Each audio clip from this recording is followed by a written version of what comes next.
Di negeri yang subur dan makmur, hiduplah seorang saudagar kaya raya yang terkenal di seluruh penjuru desa. Namanya saja sudah membuat orang bergidik bukan karena hormat, melainkan karena sifatnya yang amat kikir dan sombong. Ia menganggap harta benda sebagai miliknya semata, tak pernah rela berbagi walaupun secuil. Penduduk desa pun menjauhinya, berbisik-bisik di belakang. Tapi si saudagar tak peduli. Baginya, dunia ini hanya milik orang-orang yang kuat dan kaya seperti dirinya. Suatu hari yang cerah, saat angin sepoi-sepoi membawa aroma masakan dari rumah-rumah sederhana, pintu rumah megah si saudagar diketuk pelan. Di ambang pintu berdirilah seorang pengemis tua yang kompang-camping, wajahnya pucat karena kelaparan. Perutnya sudah keroncongan seharian, hanya mengandalkan sisa-sisa makanan yang ia petik dari tumpukan sampah. Dengan suara lemah tapi penuh harap, pengemis itu berkata, "Tuan yang mulia, bolehkah hamba meminta sedikit makanan? Walau hanya sepiring nasi, hamba sudah lama tak menyentuh makanan layak. Tuan, lapar ini benar-benar menyiksa." Si saudagar meliriknya dari atas hingga bawah dengan tatapan menghina. Lalu, dengan suara keras dan kasar, ia membentak, "Hei pengemis kotor, berani-beraninya kau datang ke sini minta-minta. Pergi sana sebelum aku suruh anjing-anjingku menggigitmu.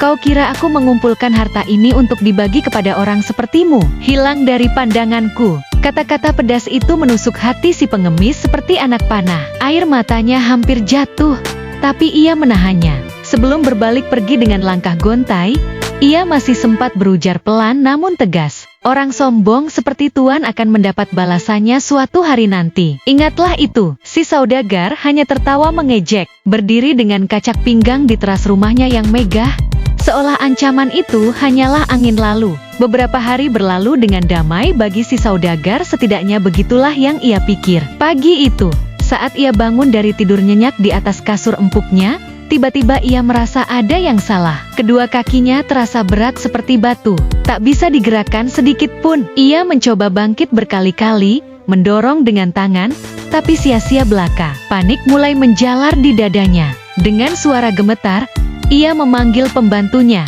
Tak lama kemudian, seorang anak buahnya berlari masuk ke kamar. "Cepat!" perintah si saudagar dengan nada yang masih sombong meski ketakutan. "Panggillah tabib-tabib terbaik dari seluruh negeri. Cari yang paling ahli, bawa mereka ke sini sekarang juga. Suruh mereka sembuhkan kakiku ini." Berita menyebar cepat seperti api di jerami. Tabib-tabib terkenal dari berbagai penjuru berdatangan. Ada yang dari kerajaan jauh, ada yang ahli ramuan tradisional, hingga dukun sakti yang konon bisa menyembuhkan segala penyakit. Satu persatu mereka memeriksa, meramu obat, memijat, bahkan membacakan mantra. Namun, hasilnya sama saja. Nihil, tak ada yang berhasil mengembalikan gerak kaki si saudagar. Mereka hanya menggelengkan kepala dengan wajah muram. Akhirnya, si saudagar kehilangan harapan. Dengan suara lemah, ia mengusir semua orang dari kamarnya. Sendirian, ia menangis sepuas hati. Tangis penyesalan yang selama ini tertahan. Air mata membasahi pipinya, hingga ia kelelahan dan tertidur pulas. Dalam mimpi yang aneh dan nyata, si pengemis muncul di hadapannya, berdiri dengan tenang di tengah kabut putih. Si saudagar langsung bertanya dengan nada menuduh, "Kau, apa yang kau lakukan pada kakiku ini?" Pengemis itu tersenyum lembut, tanpa dendam. "Aku tak melakukan apa-apa terhadap kakimu, Tuan. Tapi, coba tanyakan pada dirimu sendiri. Pada aku, apa maksudmu?" "Ya, pada dirimu. Andai saja kau tak begitu kikir dan sombong terhadap sesama, tak suka menghardik orang yang meminta bantuan, tentu kakimu takkan seperti ini. Sifat buruk itu yang membuatmu menderita." Mendengar itu, hati si saudagar luluh. Ia berlutut di hadapan pengemis dalam mimpi itu, air mata mengalir deras. "Maafkan aku sungguh menyesal telah menghardikmu hari itu. Tolong beritahu, bagaimana cara menyembuhkannya?" Pengemis itu menggeleng pelan. "Tak perlu minta maaf padaku, karena aku sudah memaafkanmu sejak lama. Yang perlu kau lakukan adalah mengubah hatimu. Buang jauh-jauh sifat sombong dan kikir itu, bagikan sebagian hartamu kepada yang membutuhkan, dan renungkanlah dosa-dosamu di atas batu cekung yang ada di bukit sebelah desa.